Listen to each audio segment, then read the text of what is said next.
Welcome back, everyone, to the Wedge 52 Gridiron Podcast. I'm your host, Wedge. Today's episode will be the Week 10 NFL League-wide recap. We'll start off with the Week 10 thoughts, stats, and recap. Head into the Wedge 52 Gridiron Power Rankings. And then we'll get into the Week 10 Him Performance of the Week. And then wrap it up with a Week 11 quick preview and thoughts off the top of the head. And my Week 11 picks. Before we jump in today, please make sure you press that follow button right here on Spotify, as well as share with your fellow NFL fans, and check out the Instagram at Wedge52Gridiron. Now let's jump into today's episode with last week's Thursday night football matchup between the Panthers and the Bears. The Bears won that one 16-13. Bryce Young went 21 for 38, 185 yards, no touchdowns and no interceptions, as well as 3 rushes for 18 yards. The Panthers' only touchdown on the night was Amir Smith-Marsette's 79-yard punt return for a touchdown. And then for the Bears, Tyson Bagent got to start yet again, as Justin Fields is still missing time with that thumb injury. Bagent went 24-23, very efficient there, 162 yards, no touchdowns and no interceptions though. Running back Donta Foreman, 21 carries for 80 yards and a touchdown. And wide receiver DJ Moore had 5 receptions for 58 yards on the night there for the Bears victory. And then moving into the Germany game of the weekend, the Colts beat the Patriots 10-6. Mac Jones went 15 for 20, 170 yards, no touchdowns, and 1 interception. He did get benched yet again. I want to say this is the 3rd time this season that Mac Jones has been benched mid-game. Bailey Zappi did come in. He went 3 for 7 with 25 yards, no touchdowns, and an interception as well. So not sure, Mac Jones was having a fairly efficient day, 15 for 20. Not sure benching him in this situation was the, best, choice, especially since Zappi went down and threw an interception on, the Patriots' final drive to ice the game for the Indianapolis Colts. Ramondre Stevenson for the Patriots had 20 rushes for 88 yards on the day. And then Colts quarterback Gardner Minshew, 18 for 28, 194 yards, 0 touchdowns, and an interception. It's definitely the full-blown return of Jonathan Taylor. He had 23 carries for 69 yards and a touchdown. Jonathan Taylor, second or third week in a row where he's getting the majority of the carries over Zach Moss, who was actually having a very solid season. Was, top of the league in rushing yards for, the first 7 or 8 weeks or so. Top 2, top 3 in that respect. Sunday, 1 carry, I want to say, for 2 yards for Zach Moss. And then wide receiver Michael Pittman, 8 catches for 84 yards on the day. And then defensive end, Dayo Odeyingbo, 4 tackles and 3 sacks for that Colts defense, setting the tone for them in that matchup there. The Ravens unfortunately lost to the Browns 33-31 in, a game that the Baltimore Ravens did control most of the game. Did literally trailed 0 seconds of clock time as they had, the Browns had a walk-off field goal to win that one. Lamar Jackson went 13 for 23, 223 yards, a touchdown, and 2 interceptions, as well as 8 rushes for 41 yards. Keaton Mitchell and Gus Edwards both had rushing touchdowns, and Odell Beckham Jr. took a slant 40 yards to the house for the Ravens. And then defensively, Roquan Smith had 21 tackles on the day. Deshaun Watson, 20 for 34, 213 yards, a touchdown, and an interception with 8 rushes and 37 yards. Running back Jerome Ford, who's been very good all season, filling in for the injured Nick Chubb. That obviously happened, very early on in the season. Ford, his put up very good production, 17 carries for 107 yards on Sunday. And then Amari Cooper had 6 catches for 98 yards. And then defensively, Greg Newsome with the pick 6 that, really turned the momentum in Baltimore. If you guys want a full in-depth analysis on my Ravens and Browns, please check out yesterday's episode. That one is all about the Ravens and Browns, as well as previewing the Ravens' next opponent, the Cincinnati Bengals. Moving on to the Packers and Steelers. The Steelers won that one 23-19. Jordan Love, 21 for 40, 289 yards, 2 touchdowns, and 2 interceptions. Love has been struggling a bit, since that first 4 or 5 week stretch where he did start out very hot and I think, raised some eyebrows and kind of played above some expectations, definitely above my expectations. Now he's kind of leveled out and kind of gotten back to what I thought he was going to do in terms of production, early on, kind of as stated in my Packers 10-minute report from this summer here.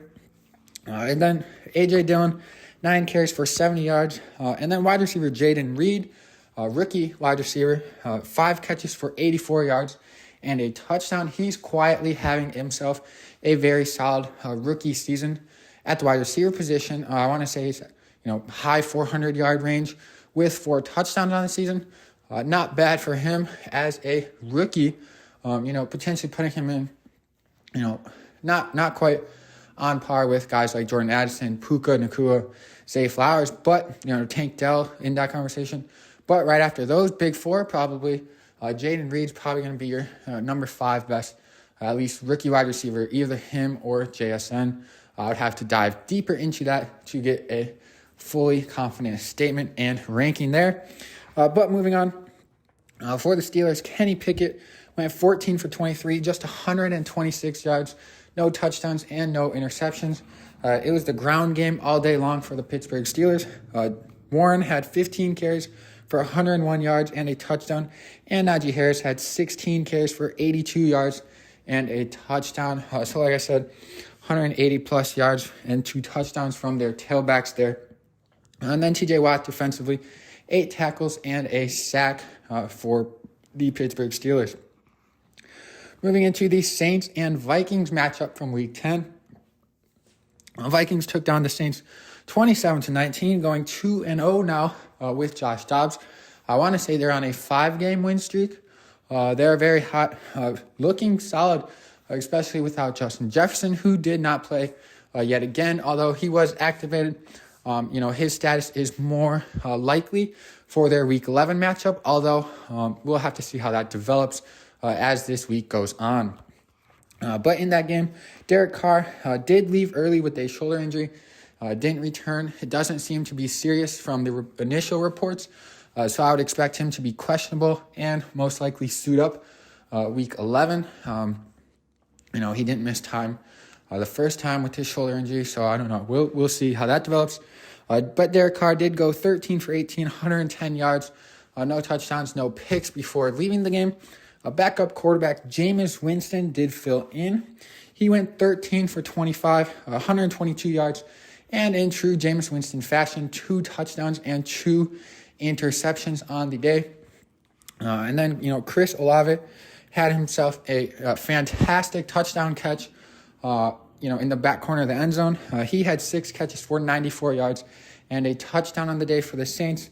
Not enough to get the victory against new quarterback Josh Dobbs, who went 23 for 34, 268 yards, a touchdown, and no interceptions, as well as 8 rushes for 44 yards and a touchdown for the Vikings. Running back Ty Chandler, 15 carries for 45 yards and a touchdown, and a great performance by Vikings tight end T.J. Hawkinson, who had 11 carries for 134 yards and a touchdown. Moving on to the Texans and Bengals. This game was definitely a fun one down the stretch to see. The Texans are looking very hot the past few weeks. 2 back-to-back game-winning drives by the Texans, by C.J. Stroud. This matchup, Joe Burrow went 27 for 40, 347 yards, 2 touchdowns, and 2 interceptions. Running back Joe Mixon had 11 carries for 46 yards and a touchdown. And then good performance from the Bengals, wide receivers. I don't believe T. Higgins played with that hamstring injury. He is questionable again for their next Thursday night football matchup against Baltimore. But Chase had 5 catches for 124 yards and a touchdown, and Tyler Boyd had 8 catches for 117 yards. Good day offensively for them, but just wasn't enough to get it done. Defense could not hold the lead. Rookie quarterback C.J. Stroud has been playing lights out. He went 23 for 39, 356 yards, a touchdown, and an interception on the day, as well as 2 rushes for 8 yards and a touchdown. And then Devin Singletary, running back for the Texans there, 30 carries for 150 yards and a touchdown. Wide receiver Noah Brown, 7 catches for 172 yards. Rookie wide receiver Tank Dell, who I just mentioned a few minutes ago, 6 catches for 56 yards and a touchdown. And then defensive tackle Sheldon Rankins had 5 tackles and 3 sacks for that Houston defensive front. I want to say it's the first time a team has had a quarterback with, 300 or 350 plus yards, running back with 150 plus, and a wide receiver with 150 plus in the same game since 1998. So definitely, definitely eye-raising numbers by those Bengals. Again, if you want a full deep dive into the Bengals, and kind of how their season's been going and how it's, projected to look for a Thursday night matchup this week, please check out yesterday's episode, with the Ravens versus Bengals full preview. Moving on to the Buccaneers. The Texans won that one 30-27, like I said, on yet another walk-off field goal. So that's already 2 walk-off field goals, in the Week 10 NFL slate. Moving into the Bucs and Titans, the Buccaneers won that one 20-6. Will Levis, 19 for 39, 199 yards, no touchdowns, and an interception. Derrick Henry, just 24 yards and no notable stat lines from, the receiving side of things. Quarterback Baker Mayfield for the Tampa Bay Buccaneers went 18 for 29, 278 yards, 2 touchdowns, and an interception. And then running back Rachaad White had himself a nice multi-purpose day. 20 carries for 51 yards, as well as 2 catches for 47 yards and a touchdown.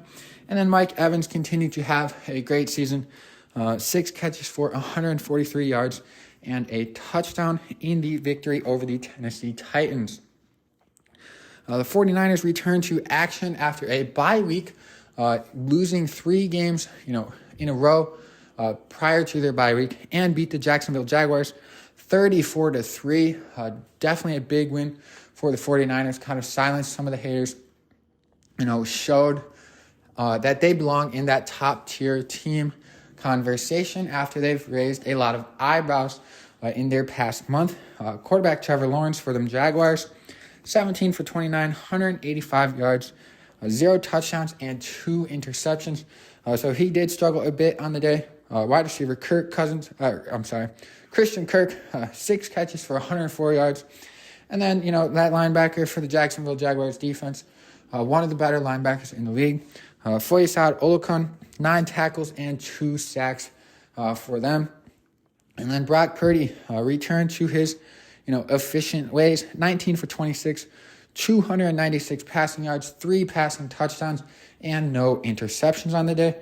Christian McCaffrey's streak ended, although he did play very, very well. Yet again, 16 rushes for 95 yards, as well as 6 receptions for 47 yards. George Kittle had himself a good game, 3 catches for 116 yards and a touchdown. And wide receiver Brandon Ayuk had 3 catches for 55 yards and a touchdown.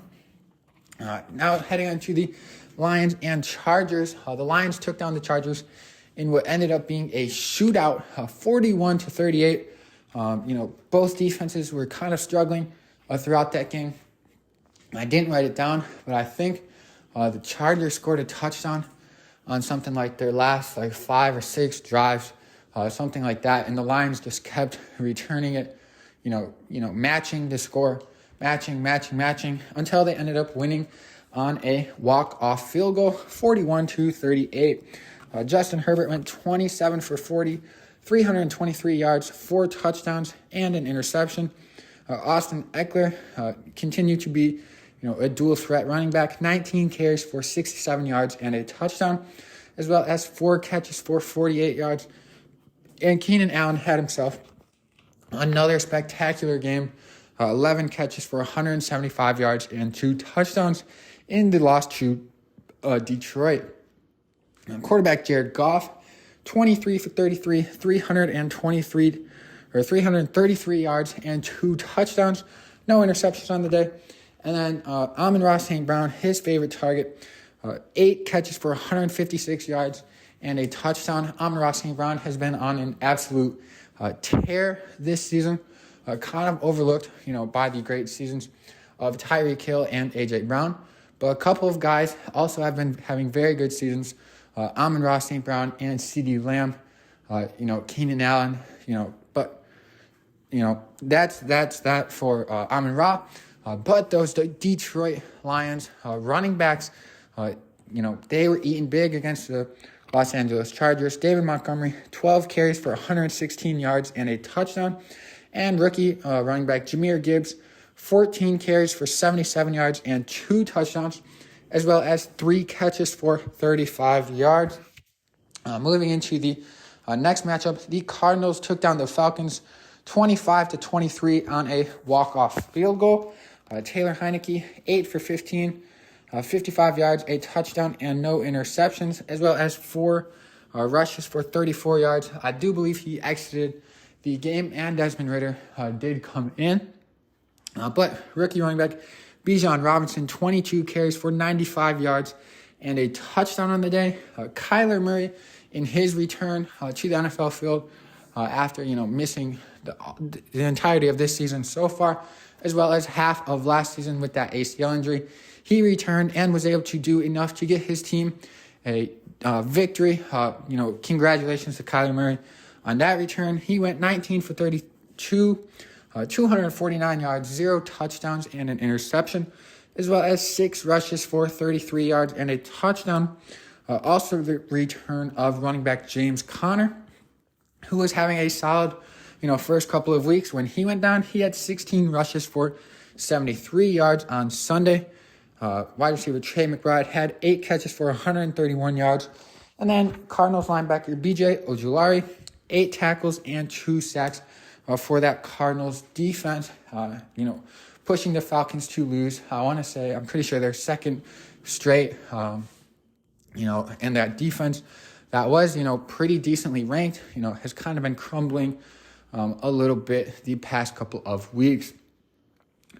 The Commanders lost to the Seahawks 29-26 on a walk-off field goal. Sam Howell, continuing to have a solid year, just not, the team itself is not getting as many wins as you would think. Looking at, Sam Howell's at least production and efficiency. Sam Howell, 29 for 44, 312 yards, 3 touchdowns, and no interceptions on the loss. And then Brian Robinson was everywhere. 8 rushes for 38 yards out of the backfield, as well as 6 catches for 119 yards and a touchdown receiving. And then same thing with running back Antonio Gibson, who had just 4 rushes for just 13 yards, but did have 5 catches for 42 yards and a touchdown as well. Not enough to get the victory for the Commanders. That's kind of been their theme throughout the year.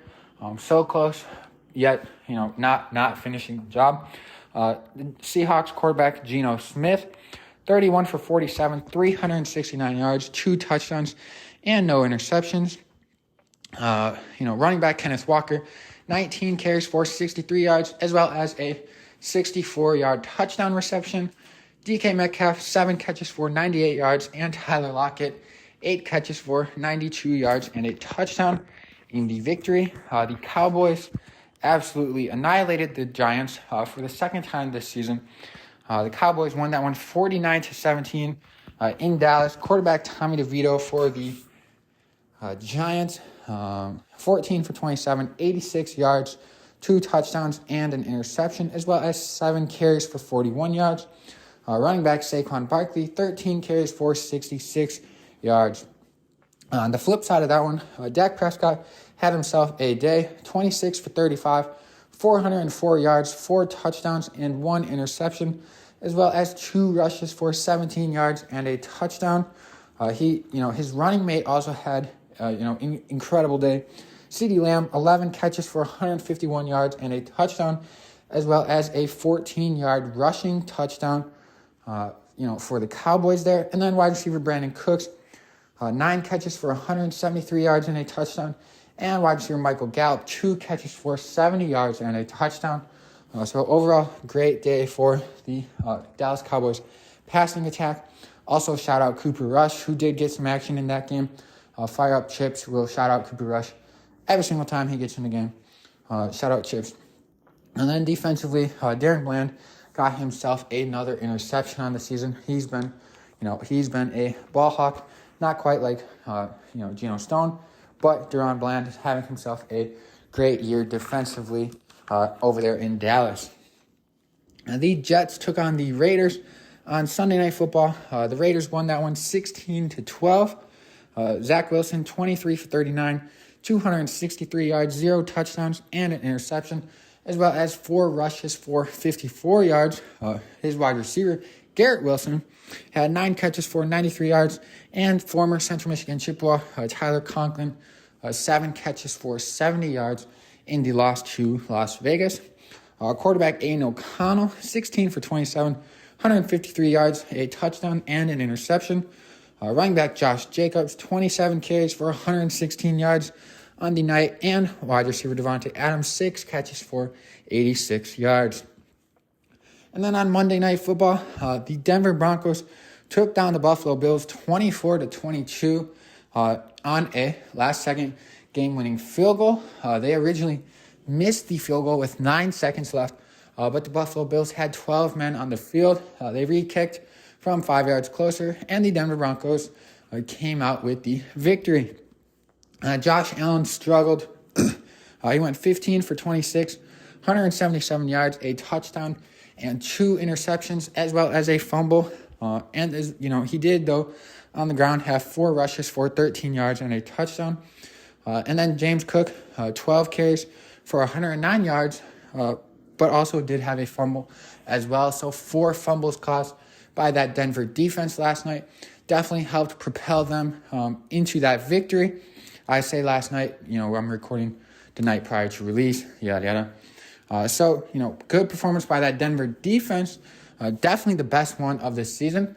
If that Denver defense can hold together and just be, not be a bottom 5, bottom 10 defense, but maybe closer to the middle of the pack, the Denver Broncos, may be able to have a better looking season. The AFC is tough, so not so sure on their playoff expectations or chances, but definitely the Broncos could improve if that defense can hold a little more steady, like they did on Monday Night Football. Quarterback Russell Wilson, 24 out of 29, 193 yards, 2 touchdowns, and no interceptions, as well as 9 rushes for 30 yards in that Monday Night Football victory. Javonte Williams, 21 carries for 79 yards. And then Courtland Sutton, 8 catches for 53 yards and a touchdown on a potential catch of the year candidate there in that toe drag in the end zone. If you haven't seen the clip, which you should have by now, if you haven't seen the clip, you need to find it. A spectacular catch by Courtland Sutton. So that wraps up all of the Week 10 matchups, thoughts, stats, quick recap for you guys. That leads into our next segment here, which is the power rankings. My power rankings for every single NFL team, all 32 teams ranked. I'm not going to give my reasons on all of them just because it's going to take longer than our episode allows. But we'll jump right in here. At 32 is the Carolina Panthers. At 31, the Chicago Bears. At 30, New York Giants. 29th, the New England Patriots. 28th, the Tennessee Titans. 27th, the Arizona Cardinals. Green Bay Packers at 26. At 25th, the LA Rams. At 24th, Tampa Bay Buccaneers. At 23rd, the Denver Broncos. At 22, the New York Jets. At 21, Las Vegas Raiders. At 20, Indianapolis Colts.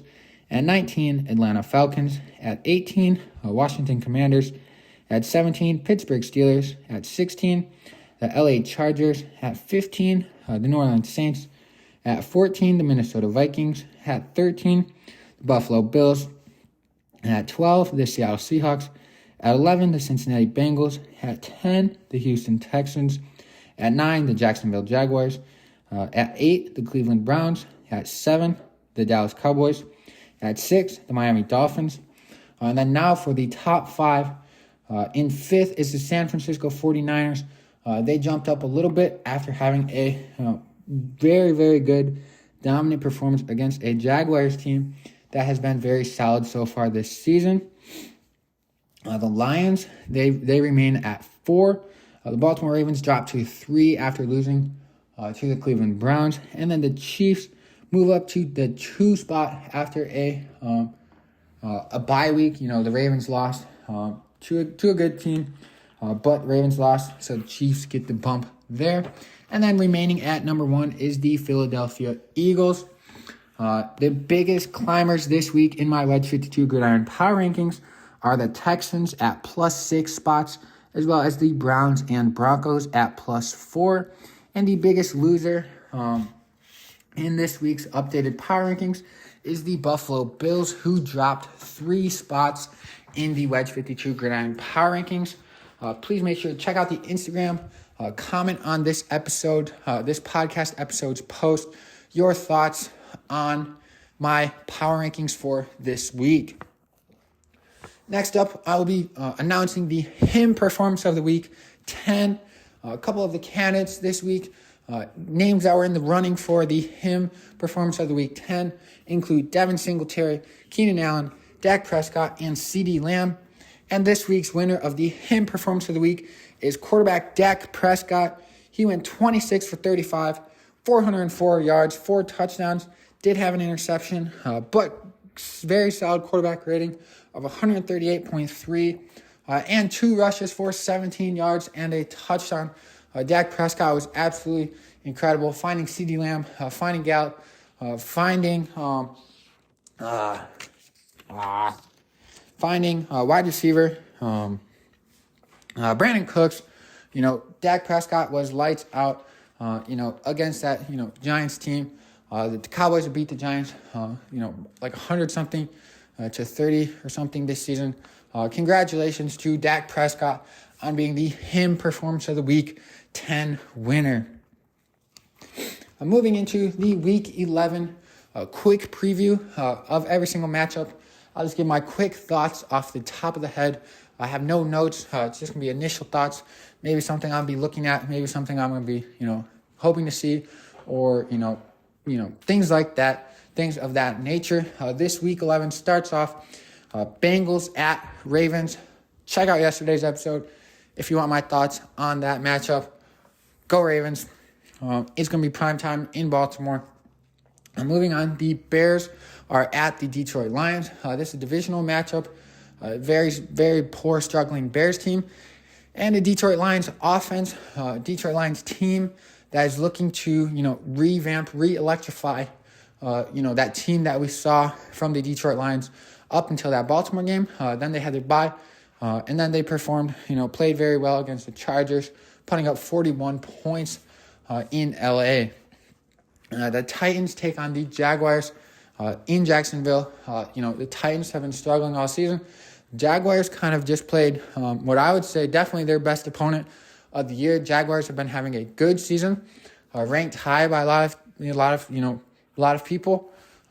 Good record to show for, but got absolutely stomped by the San Francisco 49ers. Look for them to hopefully, have a bounce back against a below average team. And the Chargers take on the Packers. Packers have been struggling recently. Chargers, they have the weapons, they have the pieces, but they do not have the wins to show for. Chargers are looking to go on a run. It does not seem like the Chargers have been able to string a couple games together so far this season. So I'm sure they're looking to start that up again against the Packers. The Giants at Commanders this week. The Giants, potentially are definitely, bottom 3 team in the league, making a case, to drop even even further. Struggling quarterback situation with Tyrod Taylor and Daniel Jones. Jones out for the season. Tyrod Taylor, not sure if he's going to be making a return, but quarterback Tommy DeVito has been, very poor in his performance for New York there. And then the Commanders, I alluded to it earlier on in the episode. They've been playing, very well. Sam Howell's been playing very well. And they're just, not finishing games. So hopefully, I'm sure they're emphasizing finishing a game, not letting a game that they can and should win slip away from them this week. The Raiders at Dolphins this week. This one will be interesting. The Raiders are 2-0, I believe, since firing, coach and GM, since Aiden O'Connell been named starter. This is going to be their toughest opponent, the Miami Dolphins, since that occurrence. But the Miami Dolphins have been struggling against teams that have a winning record. The Vegas Raiders are currently sitting at 5-5. So it's going to be interesting to see, which Miami Dolphins team shows up, which Miami Dolphins offense shows up after that bye week that they had week 10. The Cardinals take on the Texans. The Texans are the hottest team in the league, I would say. CJ Stroud is playing lights out. This one's going to be in Houston. And this will going to be, Kyler Murray's second game. Now there's a little bit of film on what he looks like, what that offense looks like this year with him at the quarterback position. Should be, an exciting game, an interesting game to watch to see if the Cardinals can continue to, piece together a few things this season. They're definitely not in contention here for the playoffs, I wouldn't say. But also on the flip, the Houston Texans is going to be a chance to see how legit they are. They played good against the Buccaneers, won that game, and then played good against the Bengals, won that game. So if they can really show that they can do it, against a poorer team and, not play down to that team or, get complacent because of the opponent, the Houston Texans, they got a chance to show what they're really made of for the third week in a row here, and kind of, show that they didn't get lucky, so to speak. That one's that. The Steelers at the Cleveland Browns, a divisional matchup between AFC North opponents. The Steelers, are finding ways to win games that they really have no business winning. Cleveland Browns defense has been phenomenal all season. The Browns obviously coming off that big win, record-wise, divisional-wise, against the Baltimore Ravens. They are definitely looking to get a leg up on the Steelers now and kind of, push them further down the divisional race, as well as, the Browns moving up and having a chance at the division title potentially, if not a wild card spot in the playoffs. Obviously that's 2 months away, but things are starting to shape up and every game gets more and more important for, every team around the league. And then the Cowboys head to Carolina to face the Panthers. Cowboys just put up 49 points, and the Carolina Panthers are, to my opinion, the worst team in the league. This one, Cowboys, be hesitant to not have another Cardinals mishap. I would think that they have learned from that mistake. They have been playing better, in general, been playing better overall, offensively, defensively, decision-making on both sides of the ball since that mishap. So this will be a test of them to see if they have learned from that Arizona Cardinals loss. Then the Bucs head to San Francisco to face the 49ers. San Fran just put a whooping on the Jacksonville Jaguars after the Niners bye. It'll be interesting to see if that was just a little extra motivation, extra rest after the bye, or if they've, figured things out and are, back to being, one of the most dangerous, scariest teams in the league. They're going to be playing a Bucs team that has been above average, definitely above expectations so far this season, but really hasn't, had that statement win, I don't think, at least not off the top of my head, so far this season. So the Bucs, and 49ers have kind of a lot to prove in this game in terms of, defining the season, defining kind of how the rest of their season is going to go. The Seahawks face the Rams in Los Angeles. Nice divisional game. These two, it's always a toss-up between these two opponents here. Obviously, same division. Seattle Seahawks been playing, pretty decent, besides the fact of that Baltimore game. And then the Rams, who, they've been playing well. I wouldn't say good, but playing well.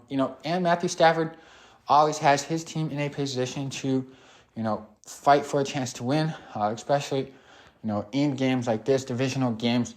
We'll see what Stafford and his wide receiving duo can do against the Seattle Seahawks defense this week. Definitely a strong secondary unit for the Seattle Seahawks over there, for them. And then the Jets face the Bills in Buffalo. This one, the Bills have they got some things to work through. I think the Bills are 5-5 on the season, if I'm not mistaken. The Jets, they're trying to stay alive. I don't know how. Aaron Rodgers is looking like he's going to come back for the last few games. I don't know how. But if they're staying alive, sitting right around 500, within striking distance, the Jets, they're trying to sneak into the playoffs. The Buffalo Bills, obviously not the season that they were expecting to have heading in. They got some things to figure out. Josh Allen needs to protect the football a little bit more. It's going to be an interesting one to see if the Jets defense can, force some turnovers off Josh Allen. And, to see if that Bills team can bounce back. So far this season, they've been pretty good, I think, at bouncing back after, one of their losses. And then Sunday Night Football this week, the Vikings at Broncos. This one's going to be, this one, Sunday Night Football and the Monday Night Football matchup are both very good, I think, in terms of good football games to watch, as well as Thursday night. We got lucky with, 3 good primetime games this week. Vikings, Broncos. The Vikings have Josh Dobbs. They're 2-0 since. I think they're on a 4 or 5 game win streak. Denver Broncos are hot. Just beat the Bills on Monday Night Football. Beat the Chiefs, the week prior to that. It's going to be a good matchup. Both these teams are trying to, fight for a playoff spot, fight to sneak into the playoffs. It's going to be a good one to watch. Definitely I'll be tuned in for that one. And then the Monday Night Football game, like I just, sneak peeked. The Eagles head to Kansas City to face the Chiefs in a Super Bowl rematch. Chiefs and Eagles are the top 2 teams in the league to my power rankings. Eagles got 1 loss. Chiefs have 2. It's going to be a showdown. That Eagles team overall probably looks better. But the Kansas City Chiefs is Patrick Mahomes. Super Bowl rematch. They obviously won the Super Bowl. But, there might be a little extra juice for the Kansas City Chiefs to kind of show that, to shut down all of the, should have been a flag or, the grass was slippery, to shut all of that down. Eagles chatter that, you kind of heard after the Super Bowl. Never count on Patrick Mahomes. That Chiefs defense, does look a little shaky this season. But, it's going to be an interesting one. We're going to find out what happens together in that matchup. Either way, it's going to be a great one to watch on Monday Night Football, for Kansas City and Philadelphia Eagles there. So that's the Week 11 quick preview and thoughts off the top of my head. That leaves me with just one thing remaining in this episode, and that is my Week 11 picks. Last week in Week 10, my picks went 10-4. Pretty good, a nice bounce back week after struggling for a couple of weeks.